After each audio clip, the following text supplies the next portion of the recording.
किस सोच में डूबे हैं आप?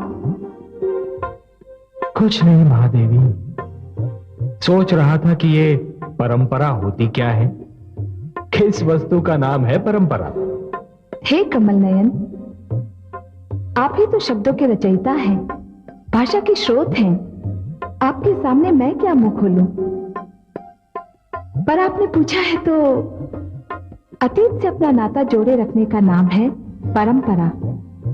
वाह, धन्य है आप महादेवी। परंपरा की इतनी सरल और सुंदर परिभाषा असंभव है। धन्य है आप। धन्यवाद कमल नयन।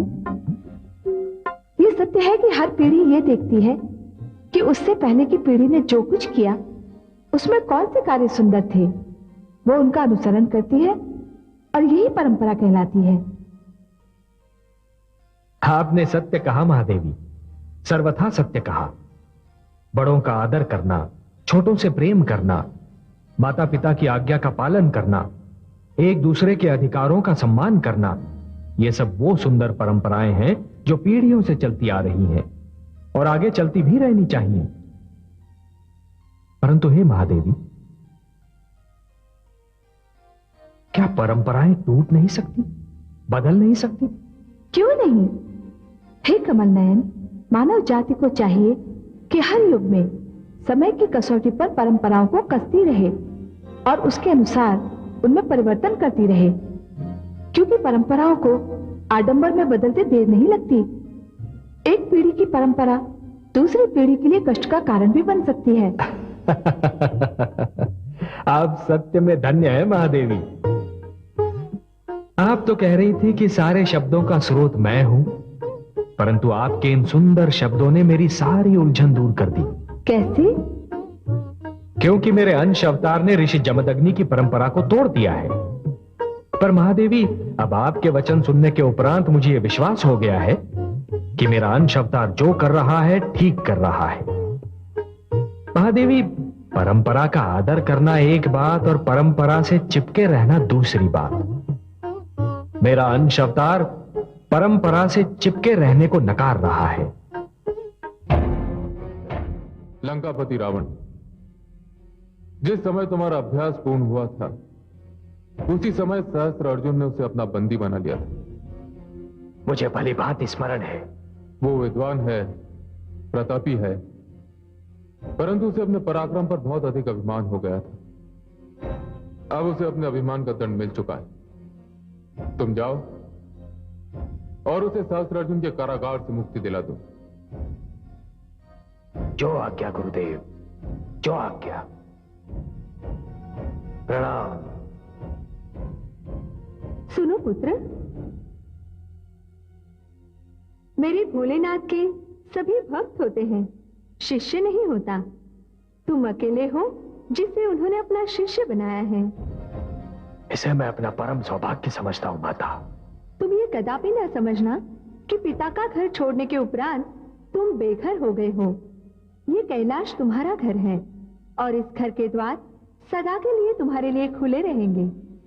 हे शेरावाली, आपको कोटि कोटि प्रणाम।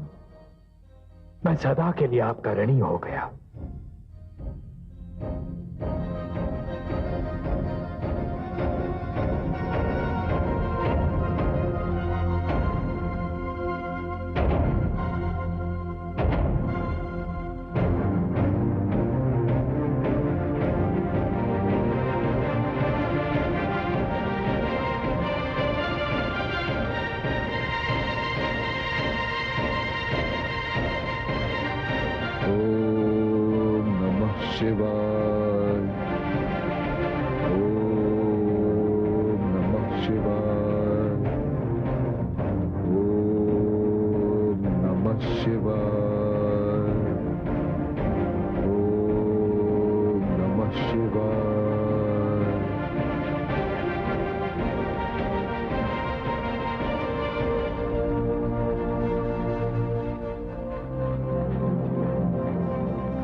लंकापति की जय हो।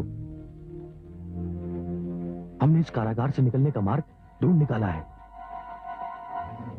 हम यहां से निकल सकते हैं और किसी को हमारे भागने की सूचना भी नहीं मिलेगी। और जब तक प्रहरियों को सूचना मिलेगी तब तक हम बहुत दूर निकल चुके होंगे। ये सुनहरा अवसर हमें फिर नहीं मिलेगा। लंकापति, हम चाहते हैं कि दुष्ट सहस्त्र अर्जुन के कारागार से आप भी हमारे साथ भाग चलें। क्या तुम लंकापति रावण को भागने का परामर्श दे रहे हो? तुम इसका साहस कैसे हुआ? क्या तुम चाहते हो कि इतिहास लंकापति रावण का यूं स्मरण करे कि वो ऐसा राजा था जो चोरों के साथ चोरों की भांति इस कारागार से भाग गया था? फिर तो सारा जीवन आपको इसी कारागार में रहना होगा। रह सकता हूं, मैं रह सकता हूं। इस कारागार के एक बंदी के रूप में मर भी सकता हूं मैं, किंतु भगोड़े का कलंक अपने माथे पर लगाकर जी नहीं सकता मैं। चले जाओ यहां से, चले जाओ, चले जाओ। चलो चलो चलो। हे शिव शंकर, ओम नमः शिवाय।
अनामिका,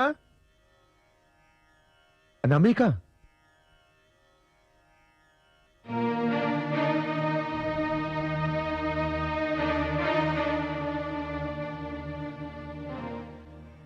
अनामिका दिखाई नहीं दे रही है। कहां गई वो? जी तुम्हारा मौन बहुत कुछ कह रहा है देवी। मैं जानता हूं अनामिका परशुराम से मिलने गई है, क्योंकि केवल अनामिका को ज्ञात है कि परशुराम कहां है और किस वन में है। यदि जानते हैं तो पूछ क्यों रहे हैं? इसलिए पूछ रहा हूं कि अनामिका मेरे मित्र प्रियव्रत की पुत्री है और उसकी देखभाल के लिए हम दोनों ही उत्तरदायी हैं। परशुराम भी हमारा ही पुत्र है। मेरा यह अर्थ नहीं था रेणुका, मैं कुछ और कहना चाहता था। अनामिका बहुत ही कोमल और भावुक कन्या है। मैं जानता हूं कि वो आपको बहुत अच्छी लगती है, मुझे भी बहुत अच्छी लगती है। परंतु पुत्र परशुराम ने जिस पथ पर पग धर दिया है न रेणुका, वो कांटों से भरी है।